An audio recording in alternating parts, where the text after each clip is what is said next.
Welcome back to our interview on Mormon Stories podcast. I'm your host, John DeLynn. We are broadcasting to you live from Stockholm, Sweden. We want to thank the 43 people on Facebook that are still joining us throughout the world. It's a bit of a smaller group. It's September 16th, 2018. We're here in Sweden celebrating Swedish Mormons, Scandinavian Mormons, Nordic Mormons, the Swedish Rescue, and Hans and Birgitte Madsen and all the people that have helped bring truth and integrity and honesty and openness, not just to Mormons in Europe, but also in the United States and throughout the world. And while we were here, we had a courageous group of 4 Norwegians volunteer to join us to tell their stories. And so part 1, they all each talked about oh my gosh, I want to pronounce it right. And I've got my little phonetic helpers here. Runar. I'm Perfect. slaughtering it. Elisabeth, Daniel, and Stein. I'm not going to get it right, but 4 Norwegians that are brilliant and thoughtful and sensitive. And we're talking about their stories. And we kind of began by having them each talk about their Mormon journeys. And that was the first part of the interview. Now we're going to talk about how things kind of fell apart. And I'm wondering if we can do it chronologically. So who would have had the first serious doubts in what year? Like you said, 2008. Did anybody have doubts before 2008? Well, it's a 2-part story. Well, one part is in 96 and one part, or the final part is in 2007 to 8. So that's Bosnia-Herzegovina? Is that Yeah. Okay, do you want to start there? Yeah. And let's just try and go chronologically, right? Yeah. I'll just do a brief thing about the Bosnia, but the thing was my whole perspective about how I viewed life and justice and God's interaction with men. From my perspective, it was shattered when I went to Bosnia because I observed things there and that it didn't fit. And it was a scary time, right? Snipers and anarchy and revolution. People doing terrible things to each other, like really cruel physical violence and death and mutilation to each other. And it's from my perspective, like I had a thought, like, from patriarchal blessings, like God was interacting, answering prayers, being part of your personal life, helping you to find car keys and all these things. And that did not fit into people that were pleading or praying or dying. And God did not show up in any of those things. Of course, I know that there are several religious approaches to explaining evil or to explaining, like, injustice. But for me, that shattered my worldview. So that was in the 90s. Yeah, but still, I believe the church was true, but I just felt that it was something wrong with me, that I didn't believe in the church. But I lost my faith. But I kind of had in the back of my mind a feeling that the church still was true somehow. And so basically I disconnected with the church for maybe 5-6 years. But my father, he always kept asking me, sending me messages like, how are you doing and when are you coming to church? I think my stake president at the time, he's now Area 70, but he set me up as some project, I think. So when I was attending the military academy, he showed up at my door and he came in and basically just challenged me, why don't you come back? And I was always having this little nagging feeling in the back, I should go back because I feel it's really right. So one day I just did. So were you like drinking alcohol? Were you smoking? Were you sleeping around? Were you living a prodigal son kind of worldly life? Well, I was not smoking, but the other things probably were not in tune with how I was supposed to live. So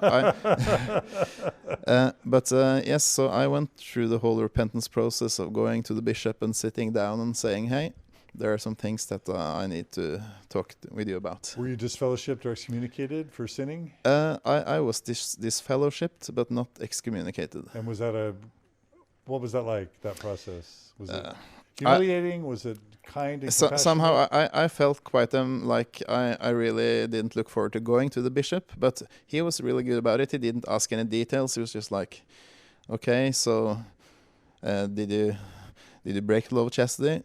Yes, like with more than one woman. Yes, that was it. Okay. He didn't go into details about anything, but I think he wanted me to change and to come back. So it was somewhat humiliating, but I felt that I had done something wrong, so I didn't feel that he tried to do something out of it other than what was to be expected. Okay. But being in church, not participating of sacrament, I expected it, so I just went along with it. It's like the way you could atone for your mistakes. Yeah, You probably felt yeah, like you yeah, deserved it. I felt somehow that I deserved it. Okay. So you got back on the straight and narrow, Yes, I did, and even though you had stopped believing, or yeah, or, well, it's like I tried to piece together a new faith, like a more not doctrinal nuanced, but more with like life and how it affected me nuanced. But at the same time, I met my future wife, and I started to date her. So I met this really nice and beautiful Mormon girl that I had known her family since many years ago, and we started to date, and that became part of my coming back process. a Norwegian woman. Yes. Okay. And so Yeah, so basically I went through the repentance process, got active again, and we married in the temple. And Swedish temple. Swedish temple. Okay. And I became as active and engaged as I could in the church. Most of my time I worked then with the young men, and that was what I did for the next years. We got 4 children, and It's kind of a big family in well, in the it's 2000s, right? it's in the larger range, but not like surprisingly large, Yeah. but not that common. But what I did was I worked in the military for about 16 years. But when my wife became pregnant, I decided I don't want to go out on another mission. I want to stay home to be with the kids. So then we decided I should take a new path. So I went back to school, started electrical engineering, and I also drove an ambulance as a part-time job while doing that. So I changed my career for the family. Okay. And that's basically just fast forwarding to the next step on my faith journey, which is I'm at school, I'm driving ambulance as a part-time job, I'm working to be an engineer, and then I have my friends, some of them who have been to Utah, coming back, and suddenly like they're not active anymore. I care for them, and I'm quite. What year was this about? This is this is occurring around 2006 to 2007. Okay. 2007 ish. Okay. Yeah. So I just go and ask, like, so what's the thing, like what's your problem basically with the church? And they say like, well, there are some things about Joseph Smith, and they tell me some things that I've never heard before. Like I've heard something on my mission, but that was evangelical criticism, not like doctrinal criticism of Joseph Smith and things like that. So I said, okay, well, it's no problem. The church is true, so I'm gonna help you to find the answers. Just make a list of your problems, and I'm gonna find the answers for you. So I did that with 2 of my friends, and I wrote down like, okay, these things I've not heard about. They're probably just anti-Mormon bullshit, but I'll I'll find the answers. So then I started to do some research. The short version was after half a year, I started to get a minor understanding of the scope of the problem. I really love history. I love reading, and I just ordered everything I could get on the internet with In books. English? In English. So what books did you order? I really enjoyed the Hierarchy series of Michael Quinn, Sacred Loneliness, Todd Compton's book, Mormon Enigma. I read Grant Palmer's books. Also this book about like magic and early Mormon. I ordered everything and I read it, and I was basically baffled. But in the beginning, I just thought like, okay, Mormonism is probably more complex, but there is truth underneath. So I went to online forums like with FAIR, for example. There's something called Mormon Dialogue and Discussion Board, and that's a faithful discussion place. But I just asked, hey, I'm a Mormon, but I have all these questions. But there I was basically shut down, and I was kicked from the board for asking these questions. And I was like, well, why is this? I'm a Mormon, I want to believe, but I can't get any answers, and I just get kicked out for asking the questions. That's and also when I went to the Fair online site. Elisabeth doesn't like that. when I went to the Fair online sites, it's like Fair didn't really from my perspective, it doesn't give any good answers. It's the attempts to explain things away are so feeble that it gives you more concern. It only affirms the question, it affirms the problem, but it shows you, is this all they have? So for me, it was a process, maybe 2 years. Then I realized, okay, there are no good answers. How did that feel? Terrible. Because like I remember first time hearing something really bad about Joseph Smith, I felt in a way that I cared and had almost like an emotional. I felt like it was like someone telling me that my father was like a really bad man. It felt like really close to hear the negative things. And I remember like the first time reading, it was you feel really bad. Mm. And you think that this can't be true. You go through all this rejection and yeah. I don't know if you experienced this, but I've talked to some people that have been kind of in war or in battle or in war zones.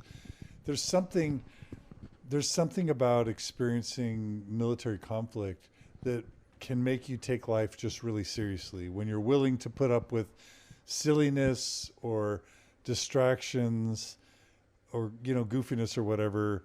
But then when you like see people dying or see real cruelty or see real brutality, it makes you more serious and makes you not willing to put up with stuff that other people might be able to put up with. Yeah, well, I think as a person, like in the church with me, I wanted to believe because I wanted to honor my parents.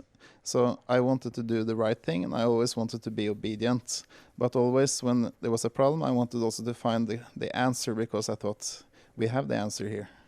But to the military experience, I think that like from driving an ambulance and to be with a lot of people that experience traumatic things, that put life is more serious after that. You see that living, you're always in some kind of a halfway dream. You're not really, really there the whole time, because only when very special thing happen, then you get you peek into the reality and you see like, wow, and then you go back into your routine. But with a couple of peeks into reality, it can wake you up and also just tell you life is short. You do not know what will happen tomorrow, and all you have is somewhat understanding of what has passed. Yeah. So did you try and talk to your bishop or branch president or stake president or other Mormons as you were going through your faith crisis? Yes, I did. How'd that go? Well, the short version is I read for myself for maybe half a year. Then I spoke to my wife. I thought this is dynamite. Like, I don't want to touch her testimony. But I told her that I was having issues, and I spoke to several. I spoke to my bishop. He was really nice about it. But when I spoke to my bishop and my stake president, I was past the question phase. I had already basically found, first I investigated everything, then I just told them that I no longer believe. I want to believe, but I don't believe anymore. How'd that go? How'd they like that? Both were really nice about it. My bishop, I was almost surprised. He didn't try to answer anything. He didn't try to follow up. He just said, okay. That was it. And with the stake president, basically the same thing. So you didn't get in trouble? They didn't hold a disciplinary council? No. Did you keep it quiet, or did you try and talk to other... No, I kept it quiet somehow. The thing is that from observing a lot of people on the internet, every time when you go to some person and you change, or if you want to work with a testimony, I think that I probably could do it. But when you do it, you're always tossing a lot of dice, and you don't know how it will go. And when I toss the dice for someone, then I'm responsible. So my approach is like, if someone has questions, if someone get into a difficult time, if they have doubts, I'm very, very happy to speak with them, and I will support them. But I will not go there and just create the doubts, because then I'm tossing the dice. And maybe messing up with their life, or causing them pain or suffering or disruption. Yeah. So, but that's 10 years between your faith crisis and now, Yeah. and you had a believing wife. And so how did that Well, progress? luckily for me, I feel I feel that my wife, she's been really good about it. We now live in a mixed faith relationship. We have for a little over 10 years. Wow.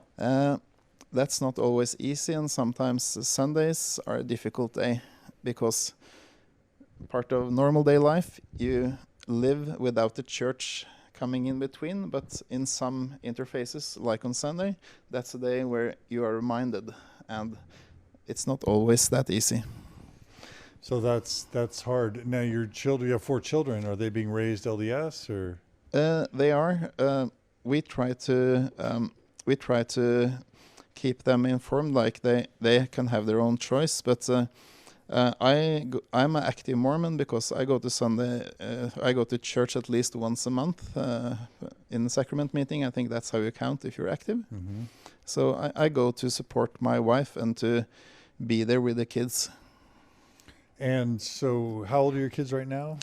13, 11, 7, and 5.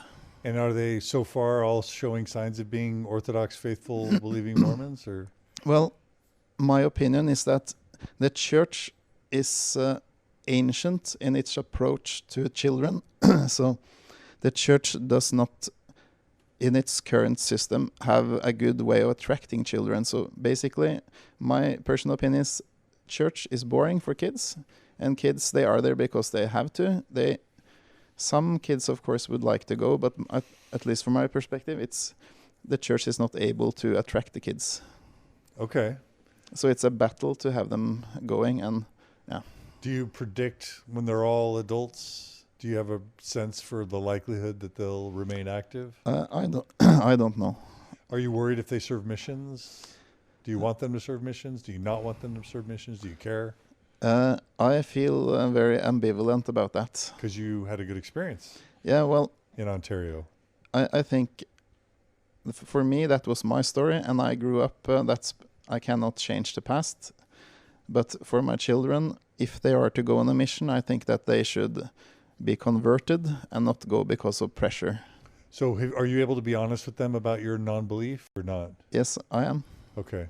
And your wife is okay with you being honest with them? Yeah, it has been a process, but she has been really great. And she has gone through her own faith crisis, but she has landed in a place where she feels enlightened and strengthened, and that being in the church is a good place.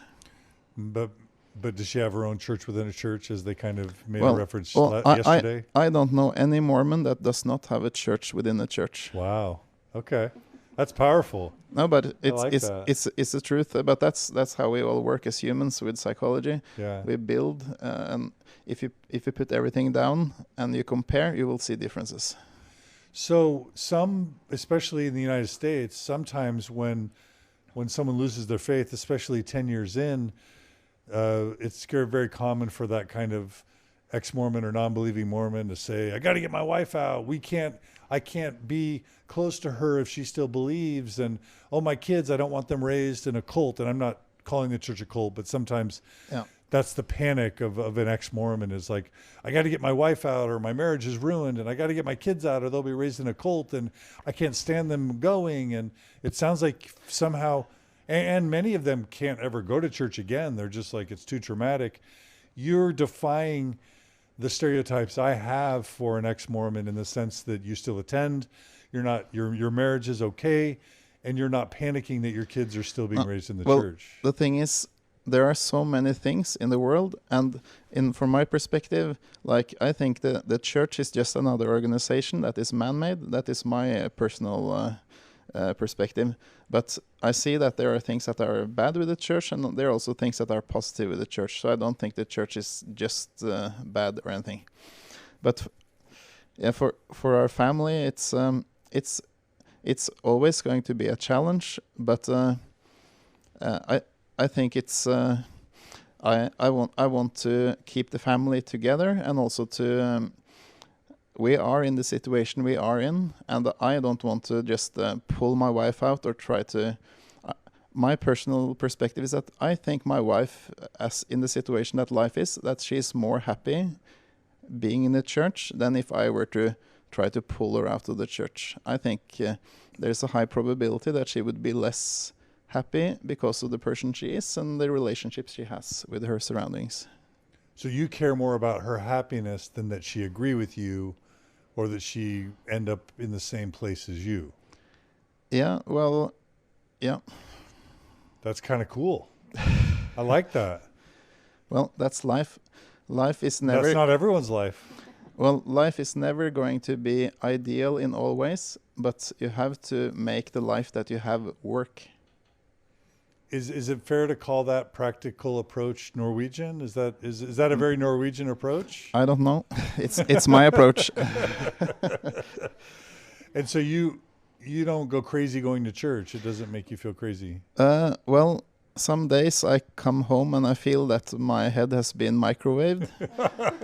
Some days That doesn't sound good. some days I come home and it's no big deal. But I don't feel anger or frustration towards members because we've all been active members. All of us sitting here have been in the church when someone else was inactive or not believing. And we were not like evil or crazy, we were just ourselves. And now the people sitting in church now, they're the same because like from my perspective, like what's happening now with like the history from the Camelot years, the response and the internet age being the iceberg, like what's happening now, it's taking time, but it's going to affect a lot of people. And for 11 years I've seen like people being apologists who now are critics. Gradually there is a change because people have different responses, but the overall trend is history is a big mess and a problem, and the dealing with it is going to be waves for years and years. I want to come back to the state of the church in Norway and kind of how you see things progressing. And I also want to come back to, well, was your wife nervous to know you were coming to a Mormon Stories event and meeting the likes of me? Well, my wife has listened to most of your podcasts. Oh, really? She has gone through her own faith thing, and she, like, I didn't push her, but in her own time, she read and wanted to investigate everything. But still, after doing that, she has faith in the church, and although there are things that she finds difficult, still she's there. But with you, I think with this event, it was kind of a bit ambivalent for me coming here. Does she hate me? Is she mad at me? Is she she used to love your approach with stay LDS. I tried. I really tried. I did my best. Yeah, I know. It's still there. I know. But she was frustrated that things took a turn. Well, yeah. Well, she's from her perspective, she would hope that you would see the light and come back and find some good and work for the good forces. Was she mad at the church for excommunicating me, or did she care? Or did she even know? I think she know. I think she didn't like it, but I don't know her detailed response to that. Okay, all right. Well, tell her I'm really sorry. But then I'm happy she's happy. Yeah. Yeah. All right. Do you want to go next? Do you think who would have had their faith crisis next chronologically? When would yours have started? Mine started in 2015. Yours? Well, it was a long process starting in 2008. All right, that's you. Yeah, that's you. Mm. All right. Yeah. So Daniel. Yes. Well, I had my doubts, and I wanted to start with the fact that I had two very close friends through school that came out as gay. In high school? Yeah. They came out as gay in high school? Yeah. And that was a very normal thing. That it's yeah. What year about? This, like 1999, 2000. Yeah, that's earlier than maybe kids would have felt comfortable in the United States coming out as gay. Mm-hmm. So Western Europe is maybe, or Scandinavia is more progressive in that sense. Yeah, it was a perfectly normal thing. They were accepted. And I was struggling with this baggage that the things that I learned in church, that this wasn't okay. And how was I going to approach these friends? Because in my heart, I genuinely felt good for them. I was happy that they were out and that they found acknowledgement and they found love. And it became a struggle. And when I got the news of what was happening in California in 2008, I started getting very conflicted about paying tithing, for example, because I didn't want to support that movement or that behavior. I didn't want to support an organization that was trying to make life more difficult for people on the other side of the world. So I went through the endowment ceremony before I got married. That was 2008, and of course that also was something that added to my weight on my shelf. And was the temple, what was it like for you? Well, first of all, it was nothing like I had imagined, because I was always told that this was supposed to be so beautiful and something that you'll remember all your life. And I really tried to tune into this spiritual frequency to try to at least get something, but it was dead silence. And my impression, what I was left with was, well, this is stupid. I must be honest. Well, I felt so stupid in there, silly, and you know, they I don't know how much detail I want to share about what's really going on inside the temple. People have done that before me, so I don't care. Whatever is important for your story. Yeah, but you know, all that thing when you change the outfit and put the robe from that side to that side, and you. And the first time you're sort of expected to know this by heart already, and you just stand in the middle. People are done minutes ago, and you just stand out and feeling utterly stupid. So that's the impression I had, and all the mechanics, psychological mechanics around this. You know, you were supposed to come out and say that, you know, this is the most wonderful spiritual experience I've ever had. Again, integrity, I couldn't do that. It wasn't. So what I ended up saying, do you see those silly hats? I want pizza. You know, it's what kind of, yeah, so we went to What does pizza have to do with anything? Well, it looks like these baker's hats, you know, and pizza. So we ended up going down to Pizza Hut down the street here and had a wonderful meal, and that's what I remember. Oh. So again, in the pattern of your story, it's another instance where you feel odd out. You know, really. Mission, I just didn't get it. Yeah. What's wrong with me? Yeah. That's not good for your depression, right? No, it isn't. But you know, there were a few things that I noticed that I felt very conflicted about inside the temple, and it was the law. You know, when you're supposed to say that the law of consecration, that you will be giving to give all your time, your talents, and your money and your time, your everything, basically your life, to the Church of Jesus Christ and the building up of Zion. I don't know the exact phrasing in English, but I felt conflicted about that, and the reason why is that in my heart, I wanted to say no, but my marriage was on the line. Had I said no, I don't know whether I would have stood in the sealing room of the Copenhagen temple 1 week later and be married to my wife. And that was really what was difficult. And later on, I came to learn that this was all something called undue influence. Because I read the books of Luna Lindsay, I read the books of Steve Hassan, you know, those were instrumental in my life to sort of put everything in their right mental drawer and move on. Because for now I had a secular vocabulary in which I could sort all these feelings and events. Yeah. So when did you start reading books about cults? That's much later. Okay. Yeah. Okay. So, but the thing is that I got married in a temple. I experienced to have my father sitting out waiting for us. I felt, well, it was, I found that hard. Because he was not faithful, or? Yeah, well, he didn't talk much about it. You know, he was very quiet about it. Maybe like I would imagine you were, as you tell us. Yeah, maybe a little, or?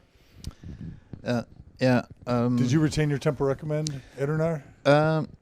Well, I did for a while, but I remember I spoke to I told the stake president, so, like my wife, she wanted me to go one last time that we could go together, and so basically I told the stake president, like, I'm having challenges with my faith, but I want to go to the temple one last time and see if I can strengthen my testimony. So that's the last time we went. What year was that? 2009 maybe. Okay.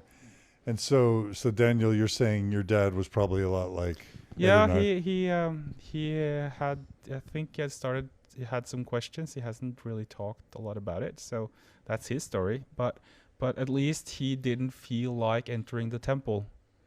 That's what I have understood, and that's the reason why he waited outside both for my wedding and for my sister's wedding. And you didn't like that?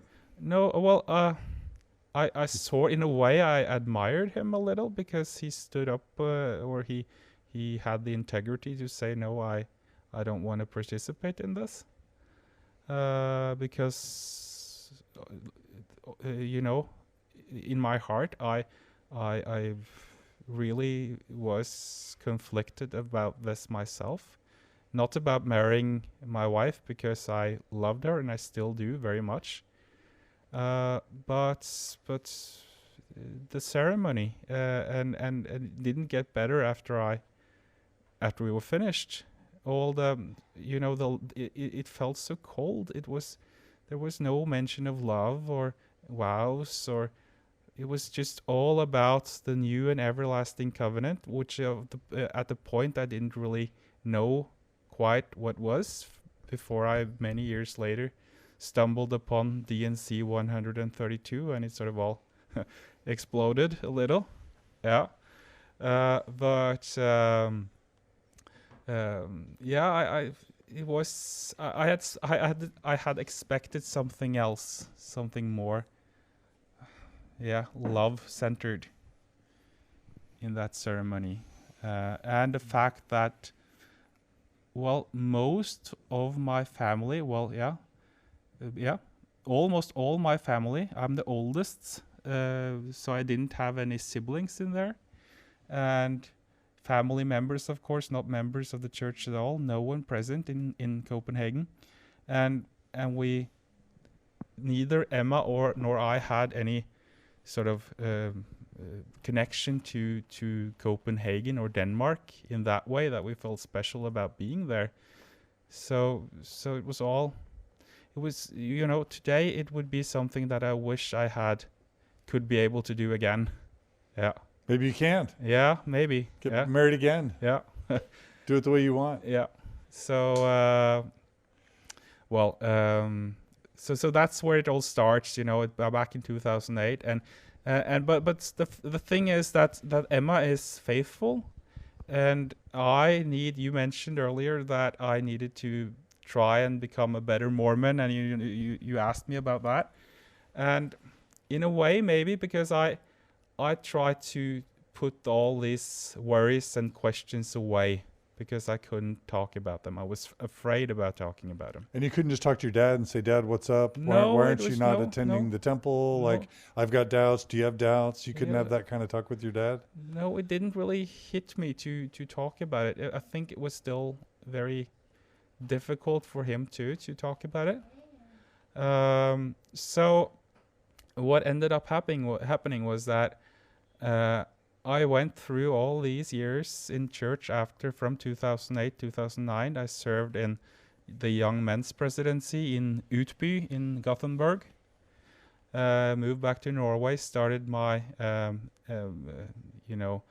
education. I went to the University of Oslo, became a teacher in English and German. The thing is that when the things started popping up again, because I studied American history, part of American history, very basic subjects, but enough to have Mormons popping up places where you didn't expect them to pop up. I don't need to get into that, but still, that's something that added to the weight,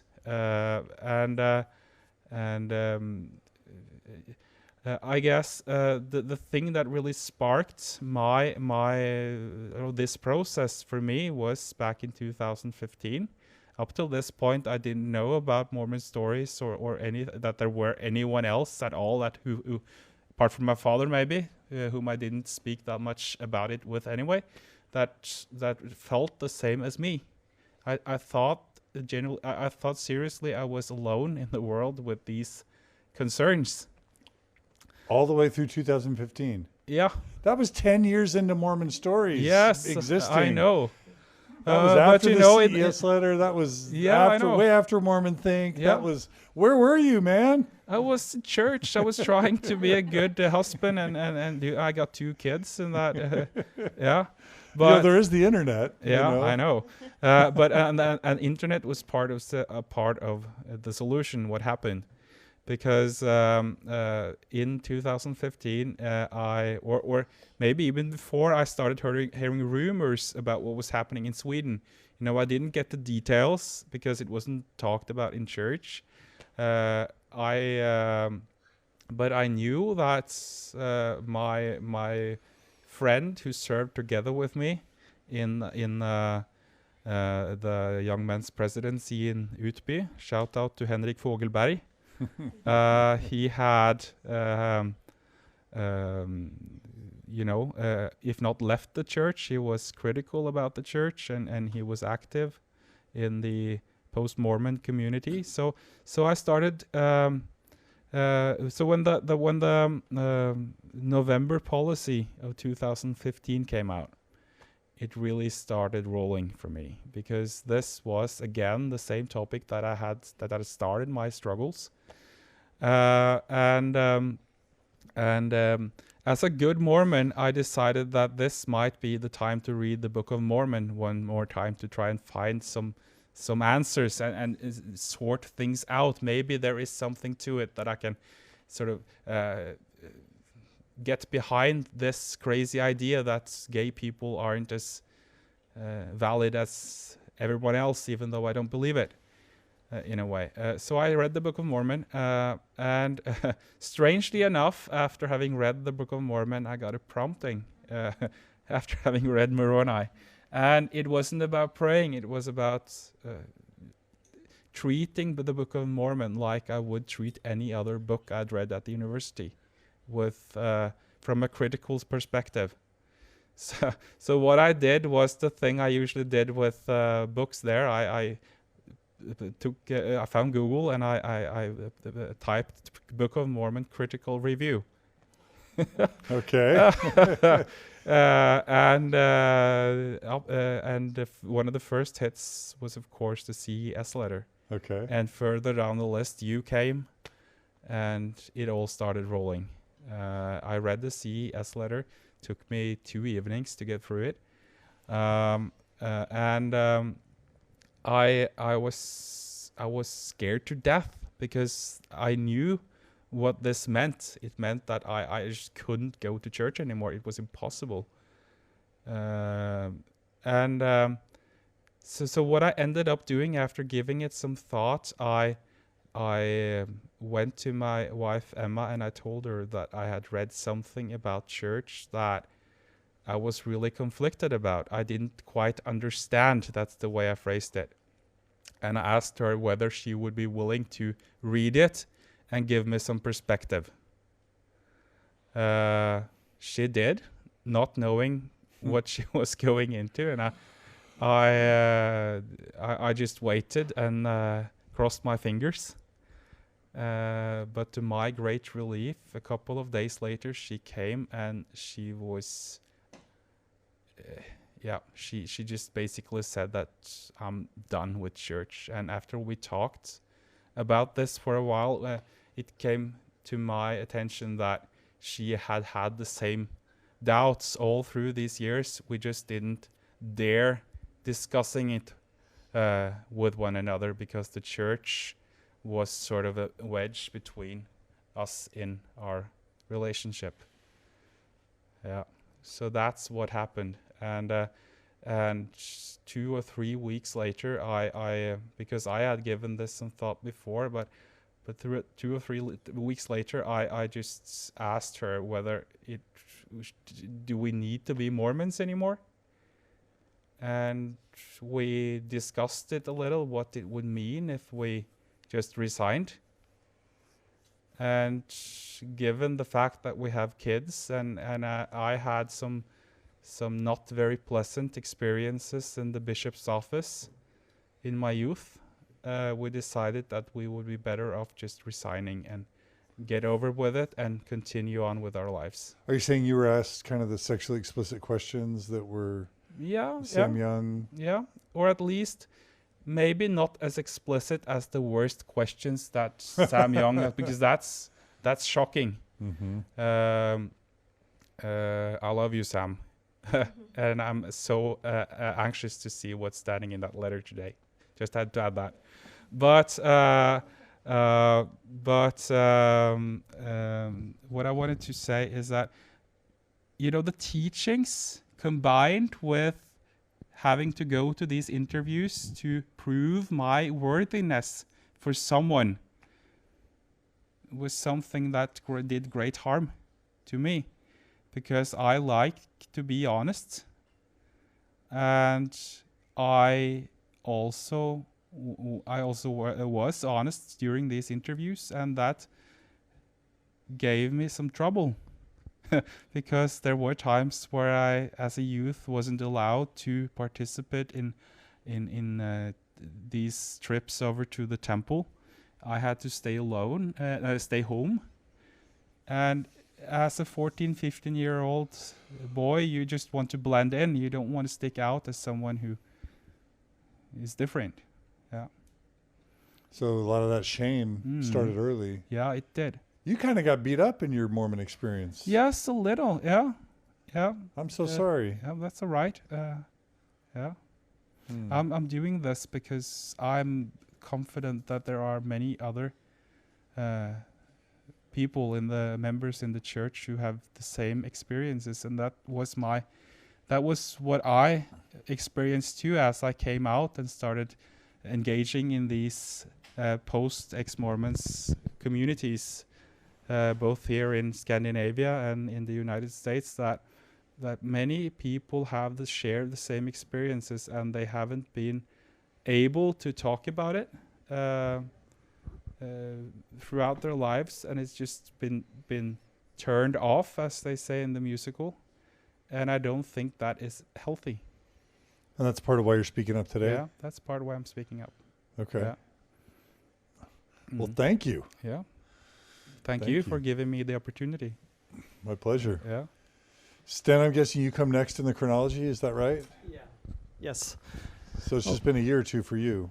Yeah, it was a little bit over a year. It started in, I think it was early 2015, or maybe crossing over in late 2014. Okay.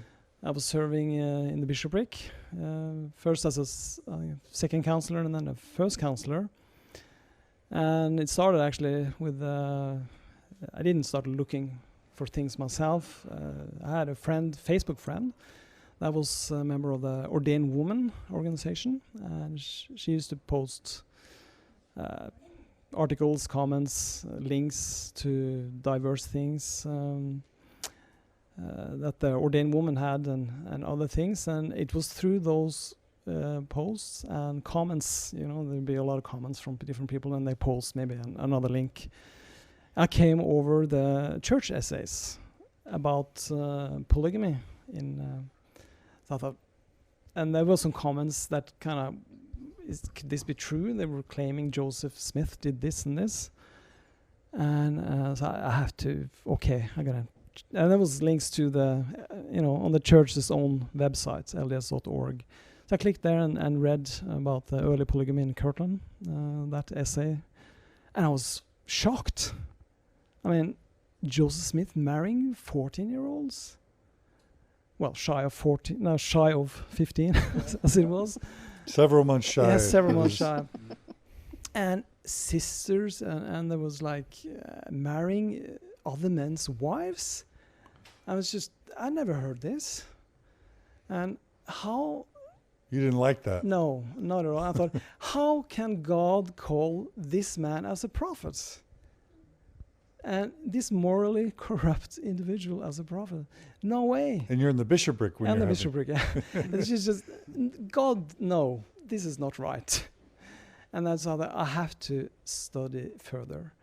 I started, and I can't remember if I came across the CES letter myself, or maybe there was someone else posting it on Facebook. But I read it. I decided to read it, and I was floored, basically. I mean, that amount of information in that letter was just amazing. And it completely whipped the rug under my feet. My testimony after reading it was inflated, or deflated, I should say, gone. So I was in complete shock over all that information, but then I tried to kind of build my testimony up again. I read the Fair Mormon, what is it called, rebuttal of his CS letter. And I thought, I gained a little bit back my testimony. Maybe this church is still true. And then I read Jeremy Reynolds again, his rebuttal, debunking of Fair Mormons, debunking or something. And I kind of, Jeremy Reynolds is he's more correct than Fair Mormon. And so I started on studying more, like books. I've read. We had a friend, a couple in the ward that had been inactive and had been on a little faith transit themselves. So we could talk with them, me and my wife. And I borrowed some books about magic, early magic. Was it Compton or something? I can't remember who wrote that book. Quinn. Yeah, Quinn. Yeah, that was a very good book about amulets and the talismans. And the rods they used for looking for water and all that. So that was an eye opener. I continued on, and I came then over Mormon stories. I've heard about it, but I didn't dare click on it. I heard some other people comment on what Mormon stories was and what John Dillon was doing. What did you been told? It was anti-Mormon. So I didn't dare click on those links but eventually I did dare to do it. How did you change your mind to become willing? What changed your mind? Well, that would be the CS letter. Okay. Okay. So then, and that in that treasure trove of interviews and information as well, and other testimonies and experiences people have had in their faith journeys was quite amazing. And a lot of learned. I learned a lot through Mormon stories, and.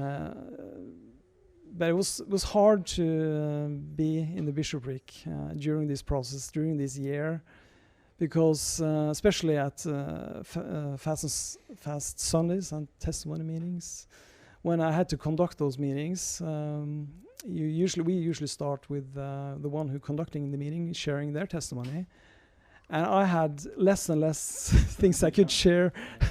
I couldn't say I believe Joseph Smith was a prophet anymore because I didn't.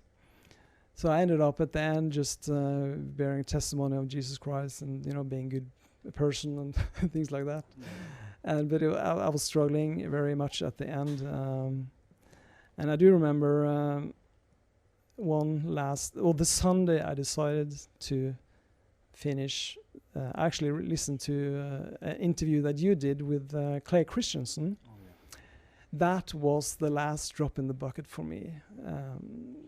That was an amazing interview, and because he was such a staunch member of the church, and still he was able to leave the church and find out all these things. And he quoted a book, No Man Knows My History. Yeah, about this British convert woman brought over by the missionaries and was kind of cornered in a room by Brigham Young and Joseph Smith. And Brigham Young wanted to marry her. And the way they treated her, and she was scared for her life, being that they locked the door and closed the windows or whatever. And they said, you know, talked about the plural marriage. Brigham Young wanted to marry her, but and keep it secret from her parents. She was just a young girl, and she was afraid for her life. And the way they treated her when she just tried, okay, I have to pray about this as a way to get out of the room, to be safe. And then later she told her parents, and she told, you know, the press, so it came out in the papers. And the way the church treated that, they tried to shame her and destroy her reputation. That was disgraceful. I was enraged hearing about that story, supposedly by prophets of God. They do this. And so that's it. I'm done. I mean, I was planning to just stay out my time in the bishopric. I had several years left, but I just couldn't. So I called my bishop and said, hey, we need to talk. And so we set him an appointment that week, and I met him and told him that I can't be your counselor anymore. Why not? I don't believe the church is true. And I explained a few reasons for this. But I didn't go into, I said, you know, I don't want to destroy your testimony of the church, so I'm not going to give all my reasons, but they're historical reasons. So I just gave briefly some topics, and I said, I'm done. Here's my temple recommend. Here's the keys. I just dumped it on the table. That's pretty dramatic. Yep.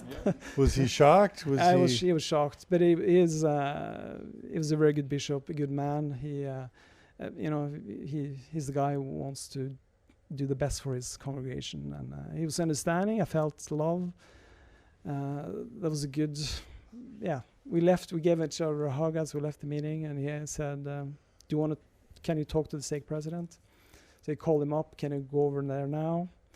So I did, went straight to the stake president and told the same thing, and also felt love. They listened, they understood, they didn't try to kind of like, you know, shame me or any way. I felt really well treated by both of them. And yeah, ended up with a hug as well as I left. And that was it. I stopped going to church. Wow. Yeah. And I'm very grateful for. I kept my wife Lorraine updated through this process, and she had already her things on her shelf with Joseph Smith and things. So I think she was kind of happy when I told her that I'm done. She had been raised in Ireland, so she would have. Was she raised in a devout Mormon home in Ireland? She was a Catholic in Commerce. Yeah. She was a convert. Yes. You didn't convert her, though. No, I didn't. She converted in adulthood? Yeah. She went on a mission as well. But then, she went on a mission where? In Guam, in Micronesia. Okay. Yeah. But then she would have been pretty faithful. Yes. Oh, yeah, she was. But then there were cracks in her testimony along the way, I guess. Yeah, I don't know when they started, but they for sure developed in the later years. But she didn't feel comfortable sharing those with you when she was feeling them? Oh, yeah, she did. Okay. Yes. She talked all along the way. Yeah, and things that concerned her, yes. Okay. Also, you know, things, cultural things in the church and things also. So when you told her about your loss of faith, she was relieved? I can't. Yeah, She's she nodding her was. head. She's nodding her head. Yes. She yes, I guess she was.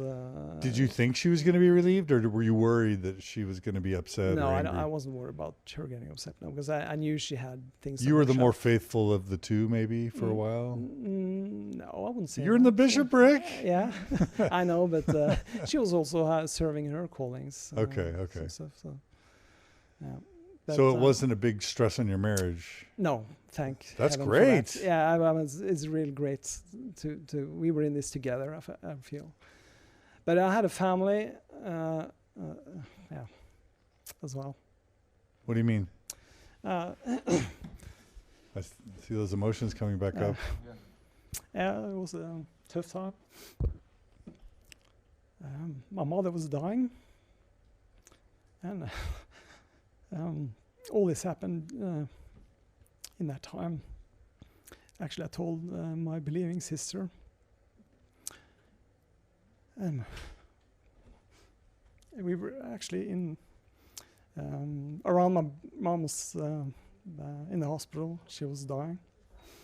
So I told her, oh, not her, but we were all gathered together. And I thought this is a good time to share this with my siblings and family. I know it was kind of weird, but so I dropped a bomb there, and we were both crying, me and my other sister, who's still active.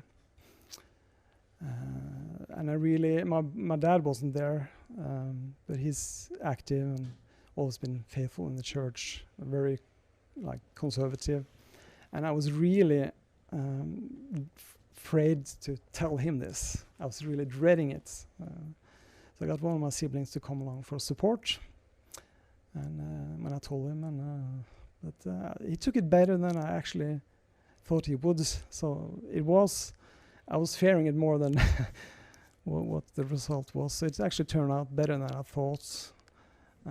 I know he still prays for me every day that I will be back, or that God will intervene so I can come back to church and everything. But yeah, that bit was hard, but it wasn't as hard as I feared originally. Yeah. Did you tell your mom Oh no, she died. Yeah. before you were able to tell No. her? She was in coma. Okay. Yeah. Yeah, it's hard because I could see you not wanting to disrupt the family event, and I could see you just wanting to be authentic with the people that you loved. Yes, That must have been hard. it was. Yeah. But I don't regret any of it because it's been worth it. It's, I feel like you were in this box as a human being, because I had to, as a member of a good standing, I had to accept a lot of beliefs that I have to say, like when I talk to non-members, we as a church, we believe this, no, we believe that, and abortion, we don't believe that. So I had to just accept all those beliefs that and now I feel I can make up my own mind. What do I believe about this, or how do I feel about that? It's great to actually be able to find out what I believe, and not just accept a whole set of teachings or beliefs from Salt Lake. That's amazing to have that freedom. It's a great gift to actually regain that part of yourself. Yeah, I feel. So it's been good overall. Yeah. Oh, yeah. I never regretted this. No. So your whole family's out of the church? Yes. We're all left. And you had that sister that never got baptized. I sure do. What was that like, reuniting with her? Oh, that was great. I could. How did that affect your relationship with her, or did it? Well, we always had a good relationship, but now we could talk about more. What was it like when you told her? Oh, I think she was crying as well. Crying? Shocked. Yeah. It was a Crying big in shock. what way? Crying? Well, probably happiness for me. I'm sure, because and now she can talk more about issues that she had with the church, or because she was taught by the missionaries as well, and had to live in a home where there was strongly LDS, but she did not believe it, so that was tough for her, of course, as well. Yeah. Very tough. Yeah, and that's one of the unexpected benefits of a faith crisis is if you've had family members or close friends that either never believed or stopped believing, you can gain relationships that can become really special to you that sometimes helps offset the relationships you've lost by losing your faith. Has that been a nice thing? Yes, that's for sure. That's a good Okay. thing. Yeah. Okay. Yeah. All right. Well, Elisabeth, I think that brings us to you. How in the world does the golden convert, the happy Jesus-loving golden convert, lose their faith? What happens? Right? I realized by sitting here that their story are way different than mine. So I think converts are a whole nother kind of story than people growing up in the church. Yeah, for me, I can try and keep it short. I had a good time, but I started to notice the difference between Christianity and Mormon Christianity, or Mormon Jesus and Jesus Christianity. Yeah. So I started to question that a little bit. And I also felt that I became a person that I didn't like who I was becoming, because I started to think differently based on the church teachings, and I started to act a little bit more superior, that I was special and I was elect and I'm going to bring everyone into the church. And I felt I had a responsibility to share the gospel. And so I did share it with a few friends, and they did go to church, and they were very liberated in their feelings and their thoughts. They were just free thinkers. And I was just like, I used to be that way. Like, what happened? And so I started to, well, at the time I felt a bit mind controlled, but I didn't really know what it was. And then I started to watch Leah Remini's Scientology documentary. And that is what made me see that Mormonism and Scientology is very much similar in a way that how they treat people and teach people, and the control information. And I don't remember everything, but I saw the dots and I kind of connected the two, and that's how I further went into the LDS essays and was introduced to the polygamy and all those things. Like I got a testimony from what I was taught by the missionaries. That the Joseph Smith video, he has one wife and he was kind and loving and he saved the world and that. And so I'm kind of shocked that the church hides information and you can ask questions, but if you disagree, you're being silenced. And I'm shocked that you can treat people that way. Like this, you say that you're Church of Jesus Christ. Who did Jesus go to? He went to everyone who needs them. And here the missionaries can't go to certain kind of groups or certain kind of people because they're not allowed to speak to them. Little things like that just made me think, like, how is that a mission? You don't do mission work. You just try to get people into the fold. Who are the missionaries not speaking to in your experience? Like, people who let's say people who are homeless on the street, or vulnerable people who needs, well, they do speak to vulnerable people, but I don't remember, like, someone told me, oh, we can't talk to that lady, I think she was homeless or something. Okay. It felt like we weren't connecting with the Christ that you understood. Yeah. Okay.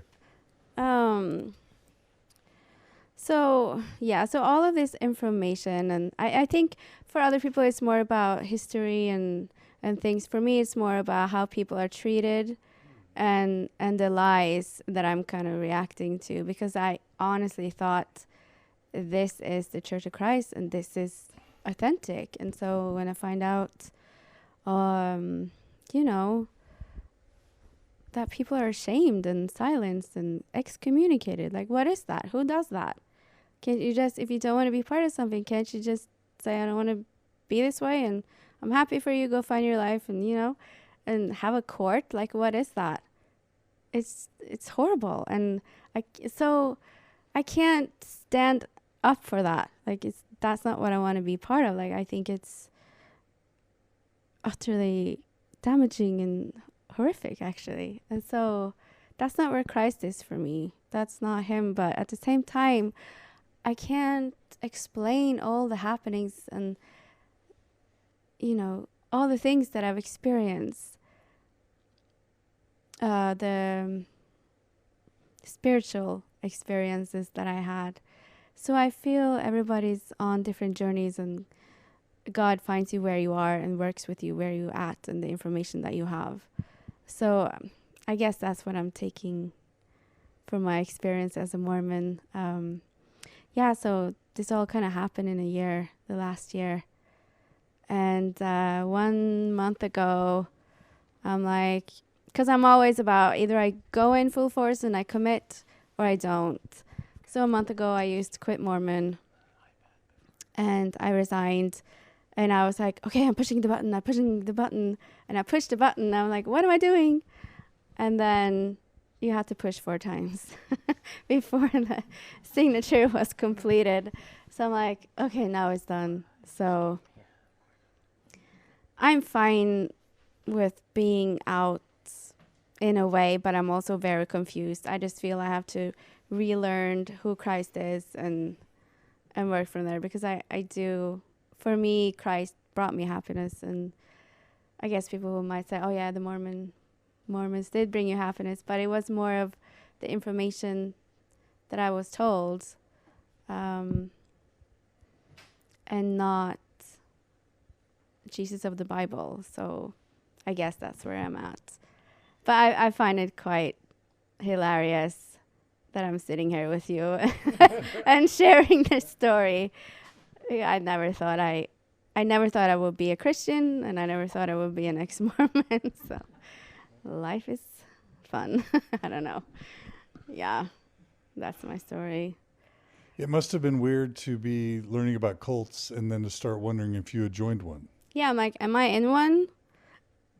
I found somebody linked a YouTube video, how to know if you're in a cult, and how they love bomb you, and they had all these criterias that I've experienced, how they promise you something in the afterlife, have you part of the elite, you know, things like that. And I was like, yeah, oh my goodness, okay.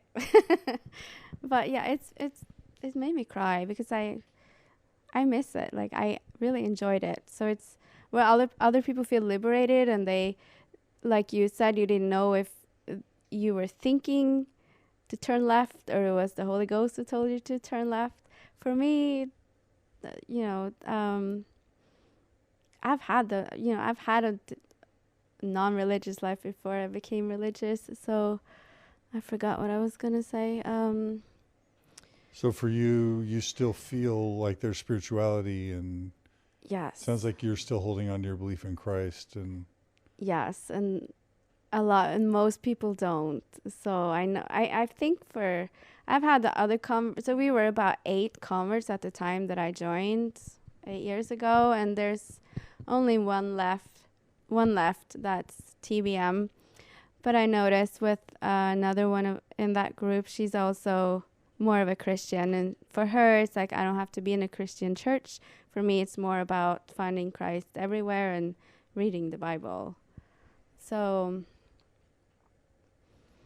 yeah, it's so are you starting to attend other churches?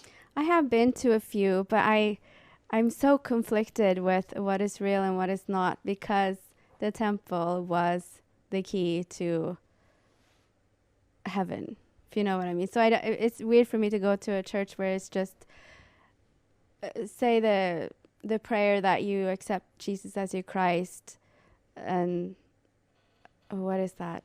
Salvation prayer, I think.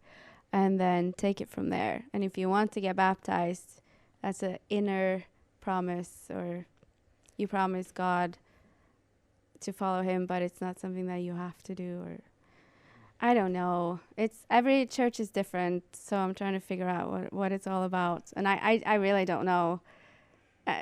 You're trying to rebuild your Christianity, basically. Yes, I guess I learned the Mormon Christianity, and so I didn't know anything else. So this was, I guess I found Christ, but not the real Christ. Or no, I found out that there is a Christ because I didn't believe if there was a God or Christ. So through Mormonism, I found out that he is real. But it's conflicting with the Christian, their ways of believing in Christ. And you can get to heaven by just believing in him instead of here you have to do works. So yeah, that would be hard to try and rebuild your Christianity so far into the process. So are you attending other churches and just trying to find your way? Yeah, I have attended a few, and I started a Bible study kind of thing, but I'm taking it slow. Taking it slow. Okay. I spoke to Christina yesterday, and she said it took her 5 years to commit to Christ again. So we're gonna have a chat. Okay. Because it is confusing, but I think I'm just reacting to more of the lies, and I can't just a church that is so into being pure and saying the true church lies. I don't know. Do they realize that they're lying? I'm not sure. Yeah. Like it's hard. rude. I don't know. So you're a little mad? I have been mad. I've had a lot of emotions. I still haven't finished the CES letter because it's too difficult. So I came here to this event to try and get some closure because I just don't want to care so much about it. But I feel it's a process on the way out that you have to go through it. I'm just shocked that it's happening. If you know what I mean. I'm sorry. It's fine. It's a learning experience. But it's hard. Not as hard as being excommunicated. Oh, well, I don't know. I think I feel different. guilty. I'm an American, and the church comes from my ancestors, and I on the one sense, we targeted Europe really early in our missionary efforts back in the 1800s, and I don't know, you hear there were potato famine, or there were this famine or that famine, and everyone was poor, and we blessed all the lives of these people in Europe and in Scandinavia. And then you look at it now, and it's like we kind of screwed a bunch of people over for generations. And now they're trying to clean up the mess that and I feel torn. Like, were we good for you guys or were we bad for you guys? And I don't even know. I'm feeling guilty. Well, there is a saying that I've heard from all levels of church leaders in Norway, and that is respecting youth culture. Sometimes when there is something odd, they say, but that's just the youth culture. So it's so common to perceive that some of the oddities in how the church is administered is part of youth culture, that it's become a saying, at least in Norway. Okay. So some oddities are just attributed to that, but sometimes it more rightly belongs in doctrine, but it's still attributed to youth culture. Right. You're letting me off the hook. Is that what you're saying? Yes. Well, you can only own your own actions. Okay. You don't have to inherit what has been done before. I'm trying to make up for that now. You're sure doing a good job. You have to atone. Yeah.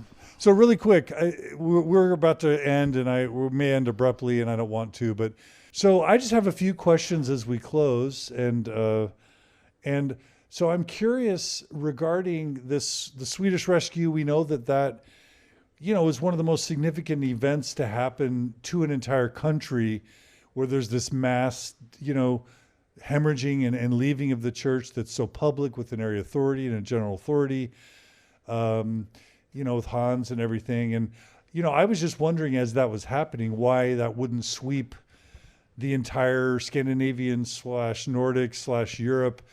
But it seems like Norway has very much not followed immediately after Sweden. So what's the difference between, why wouldn't have the Swedish flu that was the Swedish Rescue sort of immediately swept and infected all of Scandinavia and the Nordic countries. Any theories on that, or did it, or was it even heard? Did you even hear about that stuff? No, actually, I never heard about the Swedish Rescue until after I left the church. Never heard about it.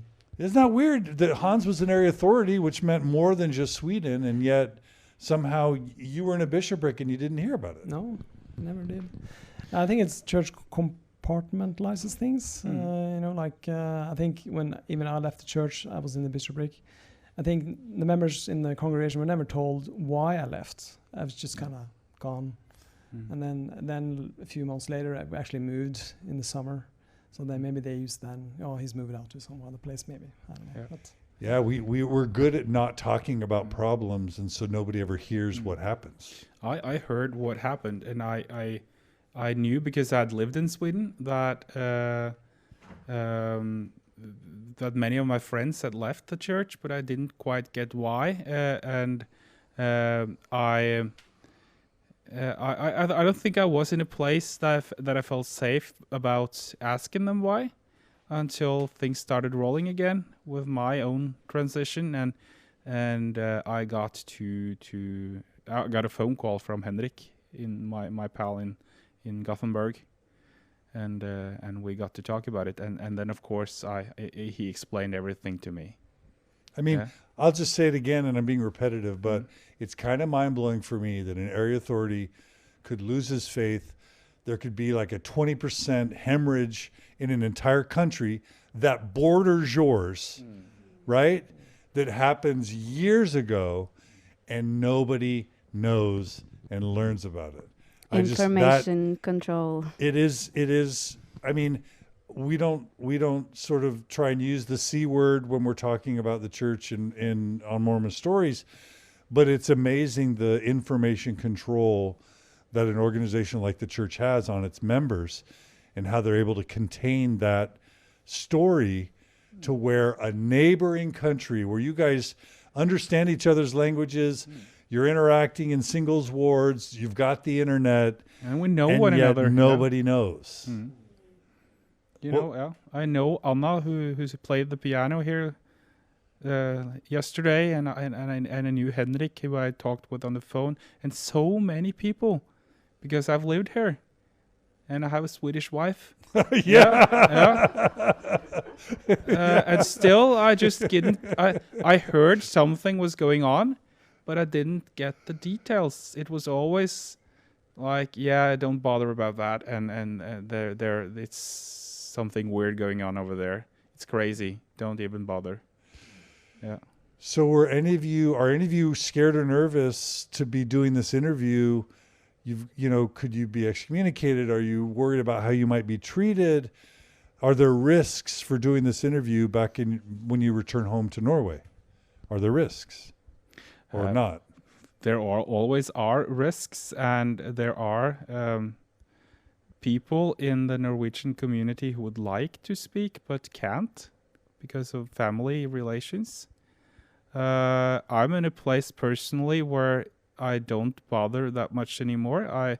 Most of my family is out, so and I work in a place where, I work at a school where there are no Mormons. I'm the only one who really has a relationship with Mormonism. So it's very distant from me. And it feels great to be able to be vocal about things and to express your feelings. Although I must admit I'm careful on my Facebook profile, because I still have parents-in-law who are faithful, and I want to respect that. They're Swedish, right? Yep. Yeah.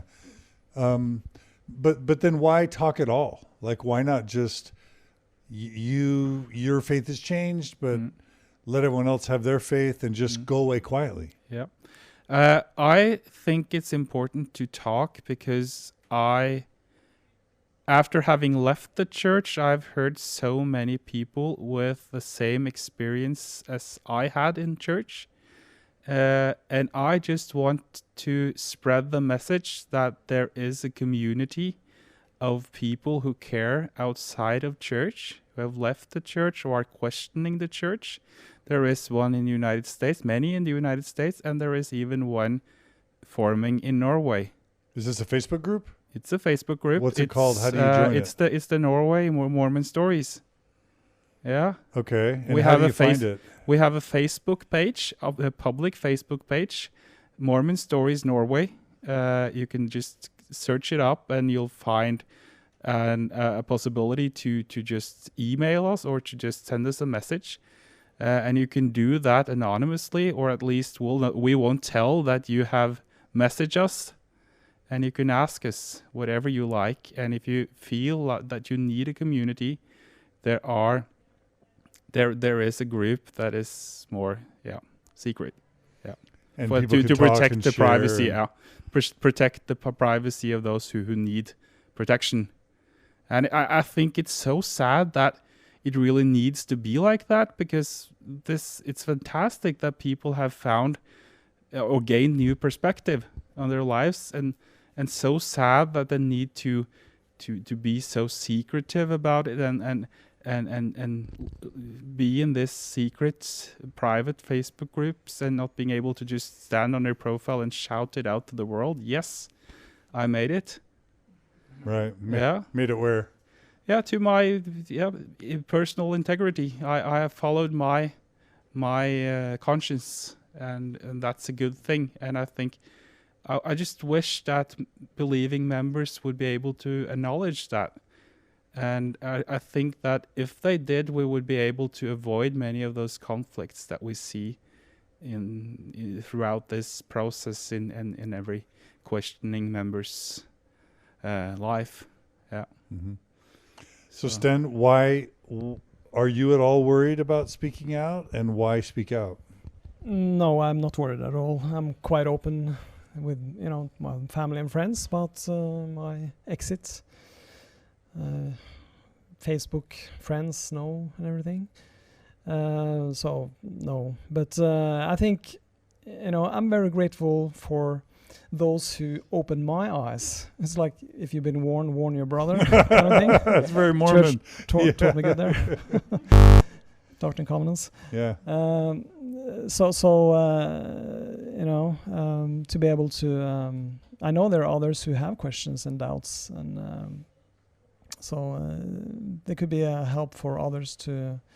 I mean, there's a lot of good people in the church, a lot of it, and they are just in the system, and they don't see. I mean, I was like, I know, because I was one of them myself, until I kind of awakened and started to seeing things. And then you just have to have the moral courage and the moral integrity to do something about that new information you find out about the church. I mean, are you going to dig your head in the sand, or are you going to incorporate new information that you found out, new truth, you could say, about the church? And I hope, I'm really hoping that more people in Norway, or members, will have that courage to start looking on problems, historical problems and things like that. Okay. Yeah. All right. So Elisabeth, we're going to give you the last word. What made you want to do this, and how are you feeling? Well, the last year I had to deprogram myself from, the mind control, and I was scared. I was scared to tell people. I haven't really told people, because I've been saying I have some questions, but they have been reacting with typical church reactions, where it wasn't a safe place for me to put my questions. So I just felt that I couldn't talk to people in the church. I think this is more just to, like you said, there is a community out there for other people who are questioning, and a safe place where you can come. And I feel it's important to be authentic, to live your authentic life and be who you are, not be afraid, because then you won't be yourself. And how do you say it? You can only give people the people power over you if you let them. So I've been thinking a lot about that, the power I felt the church had over me by being scared. So now I come to a place where I'm not scared. I never thought I would be on Mormon Stories, but I feel that why should I tell people that I'm out of Mormonism? I don't think people care. Maybe people in the church, but it doesn't affect anyone. It doesn't affect eternal families and that for me. So I don't feel I need to tell people that I'm out, but I'm willing to share my story because it's my story, my experience, and I've seen other people on Mormon Stories with similar experiences to mine. And so it's comforting, I think, and it brings different perspective into the fold, and everybody needs different views for their healing. I see this as healing, part of healing. So do you guys see the potential of Norway having some sort of rescue sort of thing in the future, or do you think that it's a different country and may not go through what Sweden's gone through? I'm not sure, but maybe the church has learned from their experience in Sweden and made up their mind about maybe not doing it. I don't know. Maybe they've learned or burned their finger, burned their hands, or whatever. I don't know, because it's kind of exploded in their face, that rescue, I'd say. I mean, I guess there was a leak of audio from that meeting and stuff, and a lot of people have listened to it and shocked over how the church handled those questions. So, and I know they might be afraid of having another leak for another meeting. I don't know. But, yeah. But what about like a mass wave of people leaving the church in Norway? Can you see that happening? Runar, why don't you give us your concluding thoughts, and we'll end with you. I think it's possible. The challenge, the way I see it, is just the church somehow has to deal with real history, not matching what is being taught. And in Norwegian culture, people, they have an expression, they like to speak from the liver. So I think people can, to some extent, they expect directness and they expect honestness from the church. And I know there's a lot of active members that have discovered the essays, and they're not in a phase of doubt and disbelief, but there are some thoughts and there are new things on the board, and this is going to develop, but it takes time. It's going to take time. And for something radical to occur, some people need to be more vocal. But then, as I said, you're tossing the dice. Yeah. That's the reason why we're here. It's important to do this, I think. But I think for those who struggle and for those people that are coming into this, I want to be there. But for those that want to believe, they can keep believing. Totally agree with that. Well, I don't want to end this interview, but there's people banging on the door, and we probably should start our part 2 of our Sweden conference. And so I just want to thank each of you for your courage and your willingness to speak up and to speak out, but to do it in a respectful and a kind, compassionate way. I can tell you're not trying to hurt anybody. You're not even trying to tear down faith. You just want to tell your stories and be authentic and offer yourselves as support for people who might need support. Yeah. So anything else? Or well, there's lots of people that are going to be needing support in the years that come. So Mormon Stories Norway on Facebook, is that what you do? Or Yeah, that's the reason why I stay engaged in this community, because I feel that something is about to start rolling in Norway. And if I can contribute with something, I'd love to do that. The thing that we're doing right now is that we want to help Sam Young gathering more stories from our reality.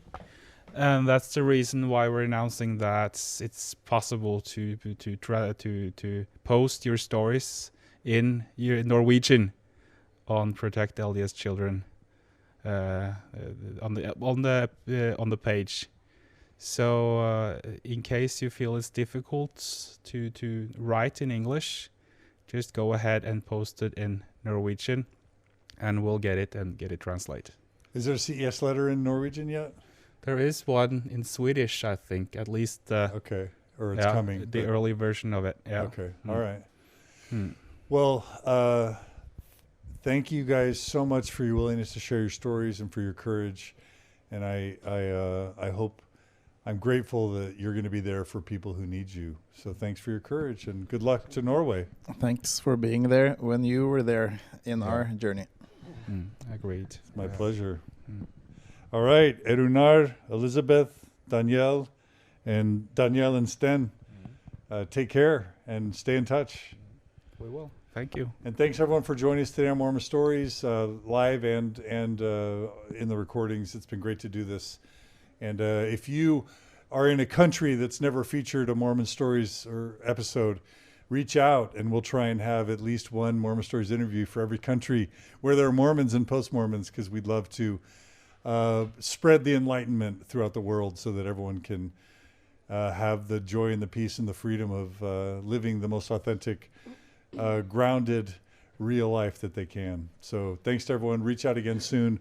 mormonstories.org. Email us at mormonstories@gmail.com. Thanks, everybody. We'll see you guys soon.